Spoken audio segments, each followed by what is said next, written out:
Newsday continues here on One News Now. I'm Charles Lejano. The Health Department and the Octa Research Group confirmed that we have yet to see the desired effect of ECQ on COVID-19 cases in the country. To discuss our current COVID situation, we have Greg Gregorio now joining us live from Mandaluyong. Good afternoon, Greg. Let's start with when are we expecting to see the effect of ECQ in our COVID caseload?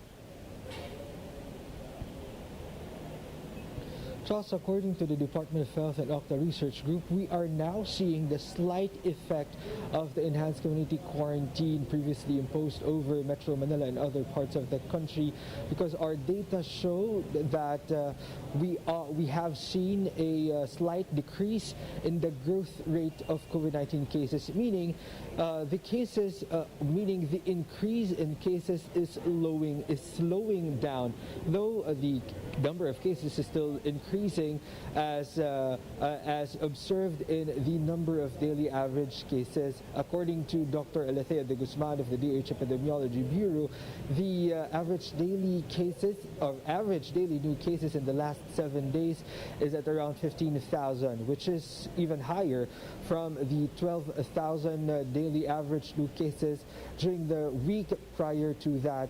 De Guzman said we are still expecting for the numbers to peak within the next 2 weeks or so.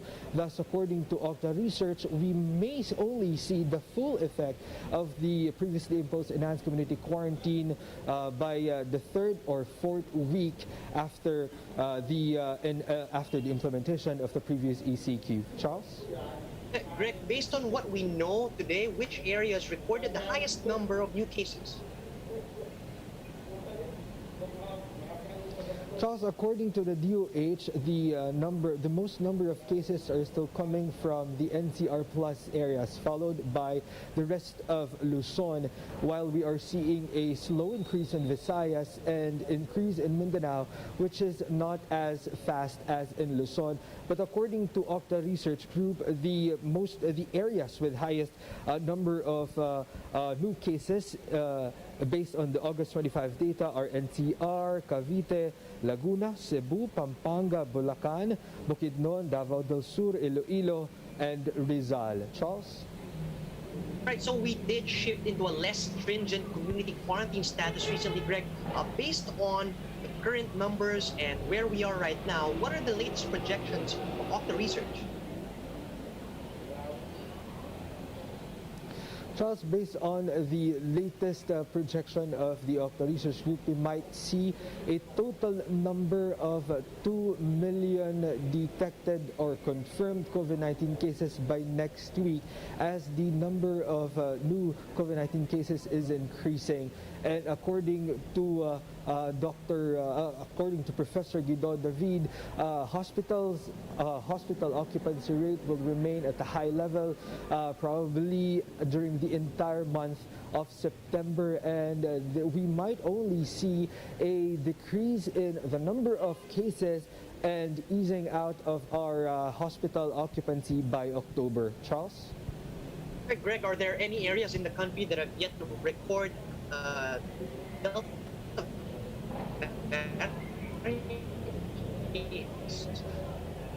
Yeah.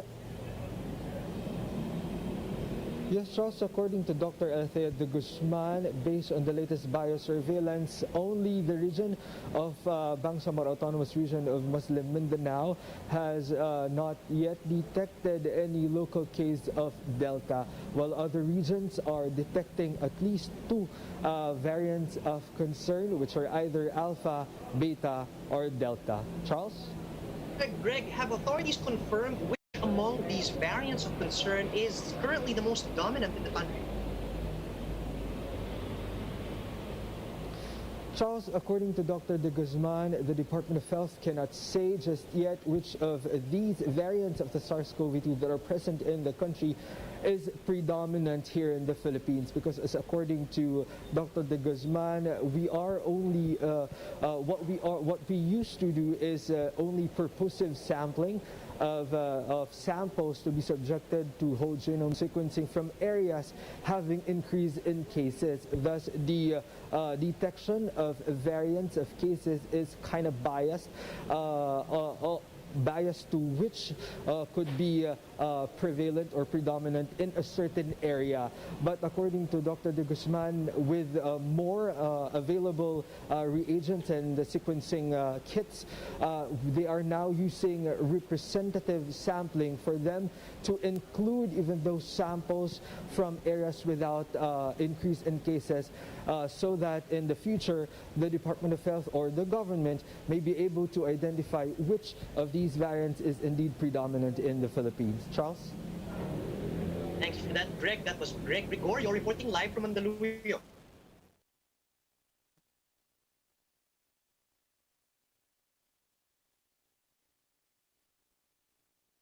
Allow me, Bill.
you're still watching One News Now, I'm Charles Lejano. A lawmaker says the Senate and lower house must keep a close eye on PhilHealth as the agency proposes an almost 80 billion peso budget for next year. On One News's agenda, Marikina Representative Stella Kimbo says the state health insurer is proposing a budget of 79 billion pesos for premium subsidies in 2022. With this, Kimbo notes that Congress must intensify its oversight function to counter corruption in the agency. She also stressed that suspending claims of hospitals being investigated for fraud is not the way to address anomalies in PhilHealth. The better way to prevent fraudulent claims, according to Kimbo, is to increase its legal capacity by hiring more lawyers. Tingin ko, ang pinaka-importanting gawin ng Congress is really oversight. Kailangan talagang tutukan. Ito na nga, kung hindi natin tinututukan ang PhilHealth, hindi tayo nagtatanong ng mga kailangan tanongin, hindi tayo nagbibigay ng mga mungkahi, baka talagang walang mangyari.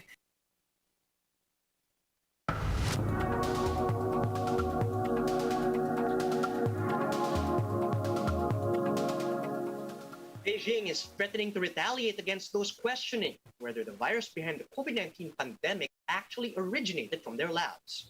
Here's the full report from Bloomberg. And it seems like, as what WHO was saying, that the window is closing to really kind of getting any answers.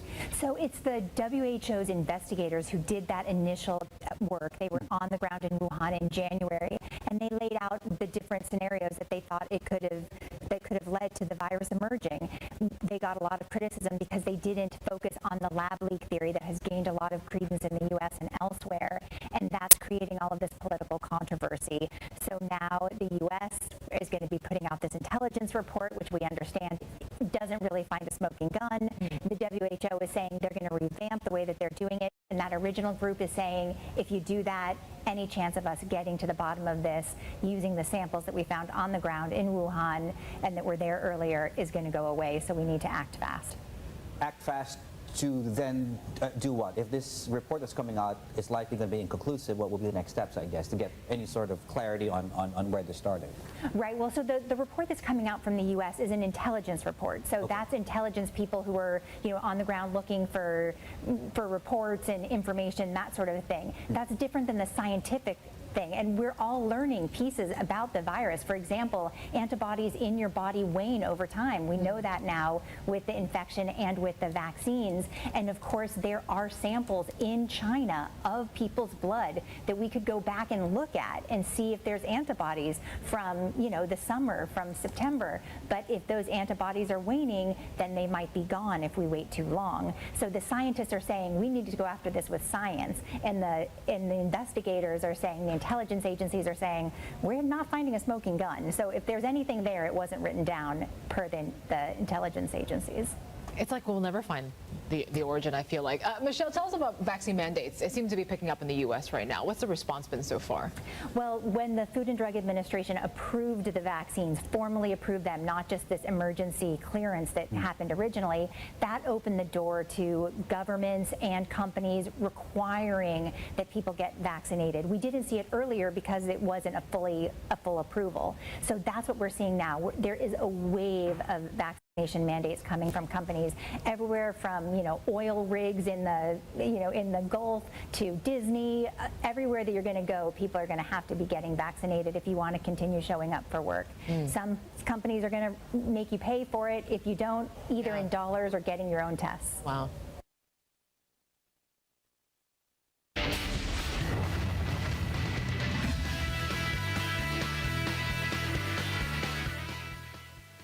President of the World Boxing Council believes it's not yet time for Manny Pacquiao to retire. WBC President Mauricio Sulaiman is expecting Pac-Man to return to the ring after his loss to Cuban Yordenis Ugas last weekend. Sulaiman says his personal opinion is that we haven't seen the last of the Filipino fighter in the ring. Pacquiao's age definitely showed in his last title bout against Ugas for the WBA super welterweight belt, fighter failing to show his usual agility. But for Sulaiman, it was not an accurate picture. What Pacquiao can still do, considering that he was coming fresh from a 2-year hiatus. And those are the top stories at this hour. Join us again later at 2 p.m. as we continue to monitor the day's biggest stories. You can also catch One News on Signal Play. Register for a free account at www.signalplay.com so you can stream One News live anytime, anywhere. I'm Charles Lejano. Mask on, wash hands, and stay safe, Philippines. We are One News.